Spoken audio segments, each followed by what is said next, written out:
যেমন জ্ঞান হলে ভক্তি আসবে, ভক্তি হলে মানুষ রসের সাগরে ডুববে। ভক্তি না থাকলে রসের সাগরে কখনো ডোবা যায় না। রস হচ্ছে দুই প্রকার, একটি হচ্ছে খণ্ড রস, আর একটি হচ্ছে অখণ্ড রস। আমরা যে রসের সাগরে ডুবে আছি, আমরা অখণ্ড রসের সাগরে সংসারে জীব ডুবে আছি। আর অখণ্ড রসের সাগরে মানুষ প্রতিনিয়তই হাবুডুবু খাচ্ছে। এখানে কখনো সুখ, কখনো দুঃখ, কখনো আলো, কখনো আধার। এটা হচ্ছে অখণ্ড, মানে অনিত্য। এই জন্য আমরা শুনি মহতের গানে যে অনিত্য ধন লয়া কর টানের টানে, নিত্য হরির নাম কর জানা জানি। এই যে আমরা জানিয়ে টানাটানি করছি বিষয়, বৈভব, রূপ, যৌবন, স্ত্রী, পুত্র, টাকা পয়সা, বাড়ি গাড়ি, এগুলো হচ্ছে অনিত্য। আজ যে জমিটা আমার নামে রেকর্ড হয়েছে, এটা 20, 30, 50, 40 কিংবা 100 বছর পূর্বে আমার বাবার নামে ছিল। আর তারও 50 বছর পূর্বে, 100 বছর পূর্বে ওটা তার ঠাকুরদার নামে ছিল, আমার ঠাকুরদার নামে ছিল। এখানে চিরস্থায়ী কিছু পাচ্ছি না, শুধু পরিবর্তন। আবার দুদিন পরে আমি যখন থাকবো না, তখন আমার নাম কেটে ওখানে আমার সন্তানের নাম বসে যাবে। ঘর করেছি পরিপাটি করে, অনেক অর্থ লেগেছে, ততদিনই সৌন্দর্য থাকবে যতদিন পরিষ্কার থাকবে, কাঠামো ভালো থাকবে। যখন এই ঘর 50 বছর বয়স হয়ে যাবে, তখন নতুনের মতো কখনো ওই ঘর থেকে আর কিছু আশা আমরা করতে পারি না। ওটাকে পুরাণ বলা হয়। তখন নতুন আশা করতে হলে পুরাণটাকে ভেঙে আবার নতুন করেই তৈরি করতে হবে। এই জগৎ সংসারে আমি যখন মাতৃগর্ভে বিন্দুরূপে প্রবেশ করেছি, ওর মধ্যে বহুরূপ লুকায়িত ছিল, কিন্তু কোন রূপ কেউ প্রকাশ করে দেখতে পারেনি। হোয়াইট বর্ণের, সাদা বর্ণ, পরিপূর্ণ সাদা নয়, বিন্দু রূপে। ওর মধ্যে কিন্তু বহু রূপ লুকায়িত, কিন্তু তখন ওই বহু রূপ মিলে হয়েছিল একটা রূপ। সেই বিন্দু রূপে যখন গিয়েছি ভিতরে, আস্তে আস্তে সময়ের পরিবর্তনে কি হয়েছে, সময়ের পরিবর্তনে আমার সেই রূপের পরিবর্তন ঘটে গিয়েছে। আস্তে আস্তে আমি দেহ গঠন করতে পেরেছি মাতৃগর্ভে, নাকি? আস্তে আস্তে আমি মায়ের গর্ভে বড় হয়েছি, আকার ধারণ করেছি। ডাক্তারের কাছে গিয়েছি, মেশিন ধরে আলট্রা করে আমি কেমন কি অবস্থায় আছি ডাক্তার আমাকে ওটা বলে দিচ্ছে। মায়ের কাছে, আপনজনদের কাছে, ওইটুকু দেখে খুব খুশি। সন্তান আছে গর্ভে, কিছুদিন পরে আসবে। যখন আসলো, মিশিংয়ে যে রূপটা মাতৃগর্ভে দেখা গেল, ভূমিষ্ঠ হওয়ার পর ওই রূপটা কিন্তু আর নেই। যে বিন্দু রূপে গিয়েছে সেই বিন্দু রূপটাও কিন্তু আর নেই, পরিবর্তন হয়ে কত দূর চলে গেছে। এখন ছোট্টকালে শিশু একটা রূপ, কমলমতি। আস্তে আস্তে বড় হচ্ছে, রূপ কিন্তু কখন যেন আমার পরিবর্তন হচ্ছে।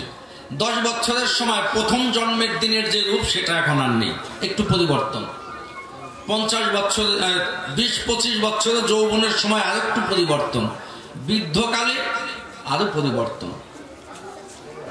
দেখুন, ওই এক বিন্দুর মধ্যে কিন্তু কতগুলো রূপ, ওটাতেই তো আমি তৈরি, নাকি? তাহলে কতগুলো রূপের কিন্তু পরিবর্তন ঘটে গেল। তাহলে এগুলো হচ্ছে কি? অনিত্য। পরিবর্তন নিয়েই জগতের প্রকৃতির খেলা। কিন্তু যাহার কোনো পরিবর্তন নেই, যাহা ছিল, আছে এবং থাকবে, অখণ্ড রসানন্দ, তাহা হচ্ছে একমাত্র আমার প্রাণ বল্লভ গোবিন্দ, সেই ভগবান। ওই ভগবানকে যখন আমি লাভ করতে পারবো, ভগবানের সন্নিকটে যখন আমি নিজেকে নিয়ে যেতে পারবো, তখনই আমার এই মানব জনম প্রকৃত সুখের সন্ধান পাবে। আর ওখানে যে সুখ আছে, সেই সুখ জীবনে কখনো আর নষ্ট হবার নয়, হারানোর কোনো ভয়ও তখন আর থাকবে না। তাই খণ্ড রস থেকে অখণ্ড রসে যে ব্যক্তি নিজেকে উঠাতে পারে সেই হচ্ছে প্রকৃত সাধক, সেই হচ্ছে প্রকৃত ধার্মিক, সেই হচ্ছে প্রকৃত জ্ঞানী। বৈষ্ণবে যদি কৃপা না করে, বৈষ্ণবের যদি দয়া না হয়, গুরু যদি কৃপা না করে, কারো পক্ষে ভগবানের কৃপা লাভ করা যায় না। এই জন্য মহাজন বলেছে, গুরু পদে যে না ভজে তার কৃষ্ণ মিলে না। গুরু পদে যে না ভজে তার কৃষ্ণ মিলে না। ও তার ভজন সাধন স্মরণ কীর্তন মিছে কল্পনা। গুরু পদে যে না ভজে তার কৃষ্ণ মিলে না। এক দেহেতে পঞ্চস্থিতি, প্রেম ভক্তি ভাব রসে যার প্রীতি, আর সঙ্গে গুরু বৈষ্ণবে যার হয় নিষ্ঠারতি, তার কি আছে পাদের ভাবনা? গুরু পদে যে না ভজে তার কৃষ্ণ মিলে না। এই নিষ্ঠার অতি যদি কারো থাকে, তার পাদের ভাবনা থাকে না। আপনাদের একটু গভীরে গিয়ে আমি জানিয়ে দিয়ে যাই, এই কথাগুলো ছোট যারা হয়তো বুঝবে না, কিন্তু তাদের কাজে লাগবে, কিন্তু বয়োজ্যেষ্ঠ যারা তাদের জন্য, তারা এই কথাগুলো আনন্দের সঙ্গে গ্রহণ করবে। এই যে আনন্দ আর নিষ্ঠার অতি, এটা কি থেকে পাবেন আপনি? আপনার ক্ষুধা লেগেছে, প্রচুর ক্ষুধা, আপনি যদি সামনে খাবারটা পান, সেই খাবারটা যদি আপনি খেতে পারেন, তবেই আপনার ক্ষুধাটা নিবারণ হয়, নাকি তাই হয় না? খাবার সামনে আপনি পেয়েছেন, দেখেছেন, দেখা মাত্র কিন্তু আপনার আনন্দ, কেননা আপনি ক্ষুধার্ত, আনন্দ। আর পার্থিব জগতে নিষ্ঠারতি তখনই অর্জন করা সম্ভব যখন গুরু কৃপা বলে পিতৃসত্তাকে সঠিকভাবে পরিচালনা করা যায়, ধরে রাখা যায়। এই পিতৃসত্তা যে পর্যন্ত কেউ ধরে রাখতে না পারবে, সে নিরামিষ খাক, মালা জপ করুক, আর মন্দিরে ভগবানের কাছে সারাটা জীবন পড়ে থাকুক, অনিষ্ঠারতির কাছেও যেতে পারবে না, আনন্দ কখনো জাগবে না। আর একটু বুঝিয়ে দিয়ে যাই আপনাদের, যখন পিতৃসত্তা হৃদয়ে থাকে ততক্ষণে কিন্তু আনন্দ দেহে উতলিয়ে ওঠে, নাকি? এবার সেই পিতৃসত্তা যখন খণ্ড বস্তু, অখণ্ড বস্তু খণ্ড হয়ে ভাগ হয়ে যায়, তারপরে কি আর আনন্দ থাকে? তাহলে আনন্দ কিসে পেলেন? পিতৃসত্তা যতক্ষণ আপনার মধ্যে ছিল ততক্ষণ আপনি আনন্দের জগতের লোক। যখন এই পিতৃসত্তা অখণ্ড বস্তুকে খণ্ড করে কাউকে ভিক্ষা দিয়ে দিলেন, ধার দিয়ে দিলেন, তখন আপনি নিরানন্দের জগতে চলে গেলেন। আপনি নিরানন্দের জগতে, কেননা আপনি ঘেটে গেলেন, কমে গেলেন। কেন কমলেন আপনি? অর্থাৎ ধন আপনার কমে গেল, আপনি গরিব হচ্ছেন, গরিব হচ্ছেন। টাকা আপনার আছে, কথা মিথ্যা নয়, দান যজ্ঞ সর্বশ্রেষ্ঠতম, তাও ভাগবতে কয়, কিন্তু নিজের সম্বল রেখে দান যে করে সেই জ্ঞানী হয়। আপনি সব দান করে দিলেন, পরে আপনাকে তো হাত পাততে হবে ভিক্ষার জন্য, ওই দানের কোনো মূল্য নেই। তদ্রূপ আপনি একজনকে খুশি করবেন, কাকে? কামিনীকে খুশি করবেন কি দিয়ে? কাম দিয়ে। এবার যাহাতে সে খুশি থাকবে, আপনি তাকেই শুধু খুশি করলেন, কিন্তু যে বস্তুতে সে খুশি হচ্ছে সেই বস্তু যখন আপনার মধ্যে থাকবে না, তখন তো একদিন আপনি আর তাকে খুশি না করতে পারবেন না, নিজে খুশির রাজ্যে থাকতে পারবেন। তাহলে আপনি কি হলেন? কাঙ্গাল হলেন, ভিক্ষুক। এই জন্য মহাজন এই জায়গা দাঁড়িয়ে বলেছে, মন তুই আগে গুরু কৃপায় দেহের খবর জান। দেহের খবর না জানিলে পাবি না তুই তার সন্ধান, মন তুই আগে গুরু কৃপায় দেহের খবর জান। দেহে আছে সাধনার ধন, পশ্চিমেতেছি বৃন্দাবন, তাতে আছে চরণ 2 খান। লক্ষ্য রেখে দর্শু 6টি, তারা দিবসে করে ডাকাতি, সুযোগ পেলে মদন রাজা বধিবে তোর প্রাণ, ও মন তুই আগে গুরু কৃপায় দেহের খবর জান।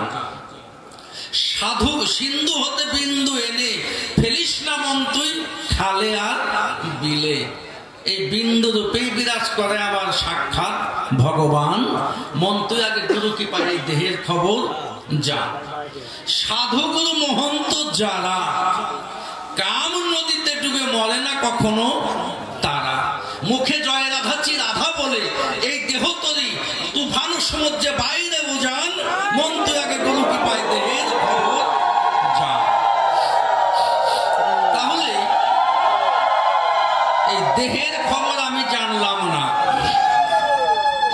দেহের সন্ধান করলাম না। বাবা সারা জীবন নিরামিষ খেলাম, নিরামিষ আমি হলাম না। সারা জীবন মালা জপ করলাম, কিন্তু আমি মালার মধ্যে নিজেকে যুক্ত করতে পারলাম না। আপনারা যে প্রথম দিন গীতা শুনেছেন, গীতার আরো কিছু বিশ্লেষণ শুনে যান। গীতার প্রথম অধ্যায় কি? বিষাদ যোগ নাকি? শেষ অধ্যায় কি? মোক্ষ প্রাপ্তি মানে মুক্তি। বিষাদ মানে যার কোনো স্বাদ নেই, শান্তি নেই। আচ্ছা, আপনারা পড়াশোনা করেছেন প্রত্যেকেই, আমারও একটু সৌভাগ্য হয়েছে, বেশি হয়নি। সেখানে আমরা কি করেছি?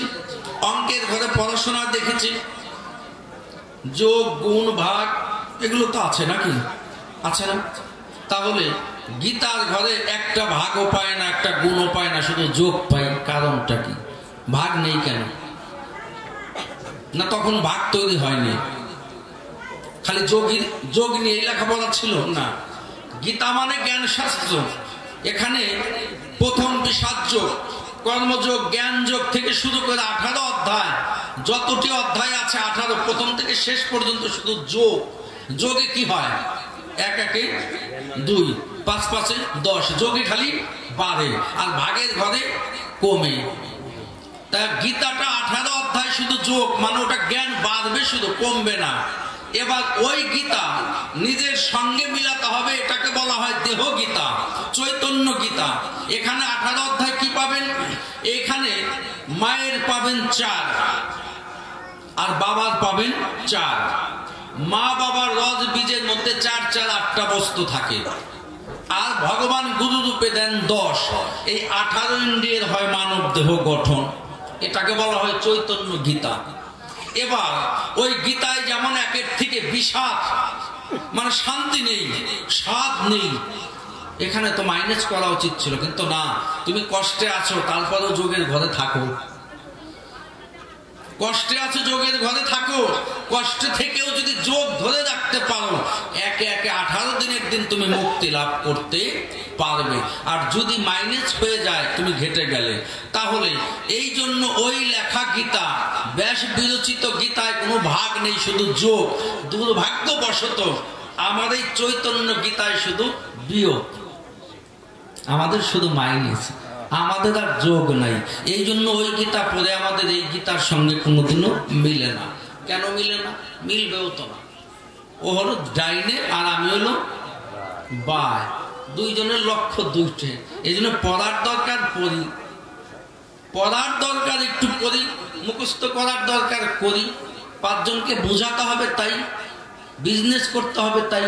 কিন্তু ওই গীতার প্রত্যেকটা অক্ষরের সঙ্গে যদি আমি যোগটা ধরে রাখতে পারতাম, জীবনের শুরু তো গীতার শুরু যেমন বিষাদ মানে স্বাদ নেই, আমারও গীতার এই চৈতন্য গীতার জীবনেও বিষাদ, কোনো শান্তি নেই। কেন শান্তি নেই? আমি যখন মাতৃগর্ভ থেকে ভূমিষ্ঠ হয়েছি, আসার পূর্বে প্রতিজ্ঞা করেছি ওই জগতে গিয়ে যেন তোমার নাম গুণগান করতে পারি। কিন্তু এই জগতে ভূমিষ্ঠ হয়ে মিথ্যাবাদী সেজে নিজের আত্মসুখের জন্য মাটির মায়ায় পড়ে আমি প্রথমেই বলে বসলাম ও আর না, যা বলে এসেছি তা আর আমি করব না। এই জায়গা দাঁড়িয়ে মহাজন বললেন, জীব কৃষ্ণ নিত্যদাস ইহা ভুলি গেল, মায়া পিচাসী তখনই জীবের সঙ্গ লাগিল। ওই যে ওই দিন থেকে মায়া পিচাস আমার সঙ্গ লেগেছে, আমি মায়া পিচাসের দাসত্ব করছি, মিথ্যাবাদী সেজেছি, প্রতিজ্ঞা নষ্ট করেছি। ওই যে যেই দিন আমি গোবিন্দকে ভুলে গিয়েছি, গোবিন্দের দেওয়া প্রতিজ্ঞা নষ্ট করেছি, সেই দিন থেকে আমার এই গীতায়ও বিষাদ নেমে আসলো।